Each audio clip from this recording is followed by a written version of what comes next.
ہیں وہ جانتے ہیں کہ یہاں پر غایت مہیا میں داخل نہیں ہے، یعنی جو انتہا ہے اور جس کے لیے وہ انتہا ہے اور جس کے لیے وہ حد ہے، باؤنڈری ہے، وہ باؤنڈری کا آگے والا حصہ اس میں داخل نہیں، یعنی رات روزے کے اندر داخل نہیں ہے۔ روزہ ہمیں مکمل کرنا ہے دن پورا ہونے تک۔ اس کے بعد جیسی رات کی سٹارٹنگ ہوتی ہے ہمیں فوراً روزہ کھول لینا ہے اور افطار کر لینا ہے۔ مثال کے طور پر جس طریقے سے ہم کوئی زمین خریدتے ہیں تو زمین خریدنے کے بعد ہماری زمین کی باؤنڈری ہوتی ہے، وہ باؤنڈری ہماری حد میں ہے، اس کے بعد جو دوسرا پلاٹ رہتا ہے وہ ہماری حد میں نہیں ہوتا۔ یہ عوام الناس کے لیے میں سمجھا رہا ہوں، اہل علم کے لیے یہاں غایت مغیہ میں داخل نہیں ہے، جو ہمارے یہاں شرع وقایہ وغیرہ یا جو اصول فقہ کی کتابیں ان میں پڑھایا جاتا ہے۔ تو پہلی بات تو وہ شخص چونکہ علم سے کورا ہے وہ اس باریکی کو سمجھ نہیں سکتا، اور اس کا یہ زور تھا کہ ہم رات ہونے کے بعد افطار کریں۔ وہ پہلی چیز میں آپ سے یہ بھی عرض کر دیتا ہوں الزاماً کہ رات جو لیل کا کلمہ ہے قرآن پاک میں عربی کے اندر جو لیل بولا جاتا ہے تو رات اصل میں پورے حصے کو بولا جاتا ہے، یعنی مغرب کا وقت شروع ہونے سے لے کر فجر کا وقت ہونے تک جو صبح صادق ہے، صبح صادق سے پہلے کا حصہ یہ لیل میں شمار ہوتا ہے، یہ لیل میں رات میں شمار ہوتا ہے۔ تو اگر یہ رافضی اس بات پر زور دے رہے ہیں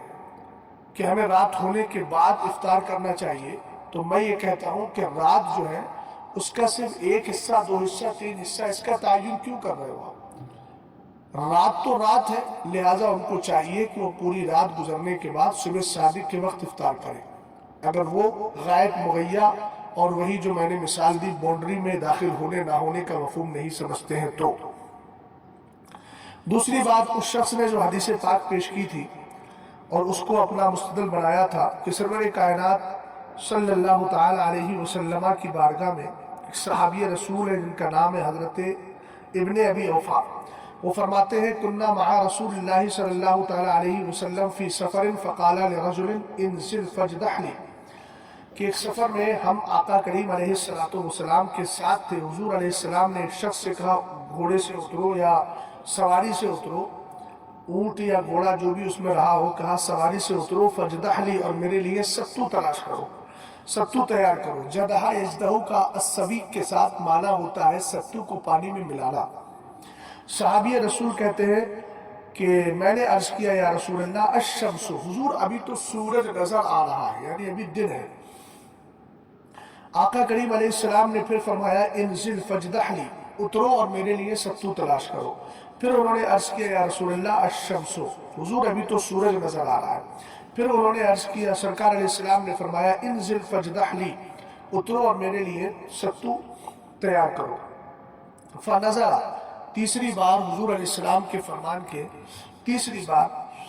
انہوں نے خود کو نیچے اتارا، خود نیچے آئے، فجدح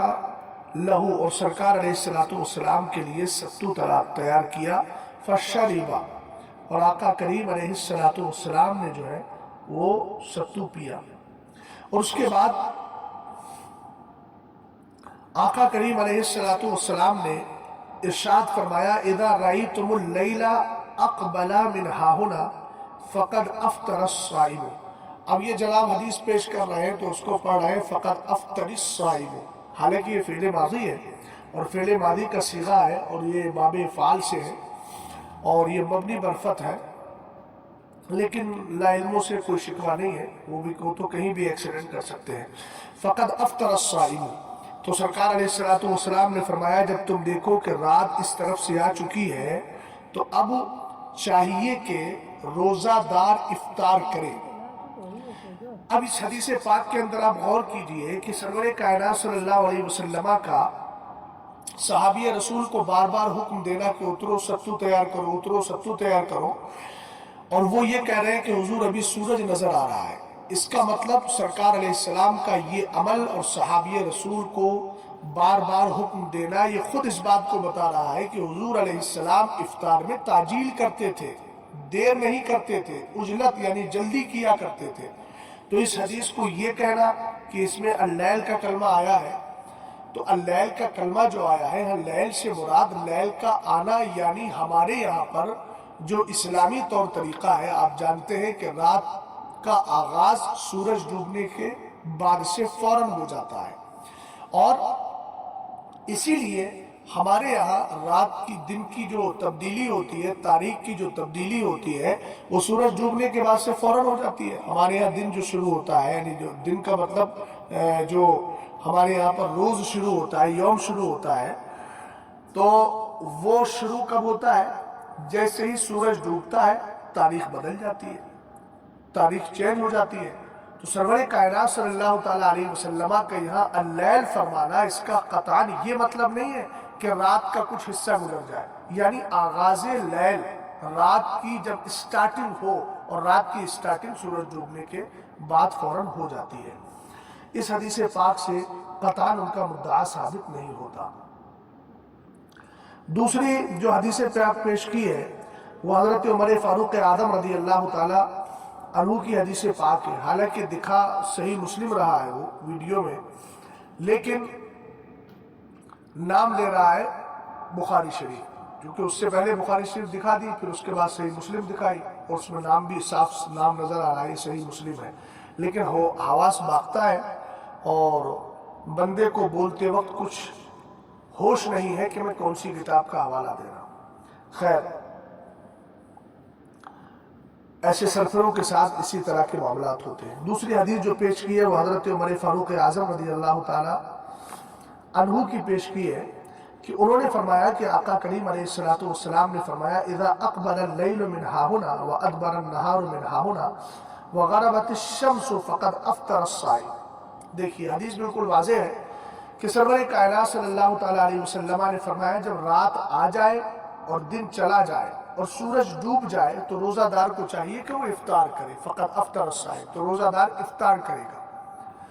اب یہاں پر لفظ اللیل آ گیا، بس اسی سے مغالطہ دینا شروع کر دیا۔ دیکھیے حضور نے فرمایا رات آ جائے، حالانکہ غربت الشمسوں کا جو کلمہ ہے وہ بتا رہا ہے کہ رات آنے سے مراد ہے سورج کا ڈوبنا، اور سورج ڈوبنے کے بعد پھر روزہ دار افطار کرے، اس میں نماز کا تذکرہ نہیں ہے۔ یہ حدیثیں جو اس بندے نے پیش کی تھی قاری احمد حسن نے، اس کا میں نے جواب دے دیا۔ اب آئیے ان حدیثوں کی طرف چلتے ہیں کہ جن حدیثوں سے یہ پتہ چلتا ہے کہ سرور کائنات صلی اللہ تعالیٰ علیہ وسلم نے افطار کرنے کا، جلد افطار کرنے کا اور افطار میں تاخیر نہ کرنے کا ہمیں حکم دیا ہے۔ خود آقا کریم علیہ السلام ارشاد فرماتے ہیں لا تزال امتی بخیر ما عجلوا بالفطر، فرمایا میری امت بھلائی پر رہے گی، بھلائی کے ساتھ رہے گی، یعنی میری امت بھلائی کے ہمراہ رہے گی جب تک وہ افطار میں جلدی کرتی رہے گی۔ افطار میں جلدی کرنا یہ سرکار علیہ السلام کی سنت ہے، اور آقا کریم علیہ السلام کی عادت کریمہ، جس کو حضرت انس بن مالک رضی اللہ تعالیٰ عنہ نے صاف طور